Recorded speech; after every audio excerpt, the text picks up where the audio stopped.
સુરતના હીરા દલાલના નામે GST number મેળવી મિત્રના ભાઈએ 15.17 કરોડના બોગસ બિલો બનાવ્યા હતા, જે મામલે પોલીસે ઠગને ઝડપી પાડ્યો છે।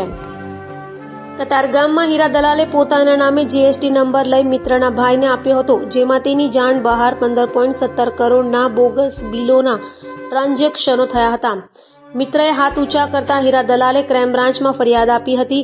આ કેસની તપાસ ઇકોસેલને સોંપવામાં આવતા ઇકોસેલની ટીમે તાત્કાલિક તપાસ હાથ ધરી ઠગ એવા મનોજ કેવડિયાની ધરપકડ કરી છે, તો આ કેસમાં 5 સામે ફરિયાદ નોંધાઈ છે।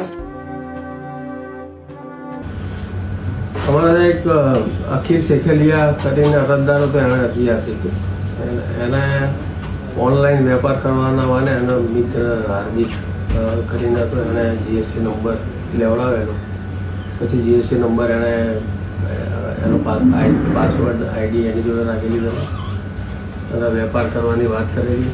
એણે પછી એક બીજો આરોપી છે ભાવેશ ઉર્ફે મૂસો, એને આપેલું 20,000 ભાવેશે આપવાની વાત કરેલી અને ભાવેશે પછી આગળ એ સુનિલ કરીને છે આરોપી નંબર 3, એને આપેલું।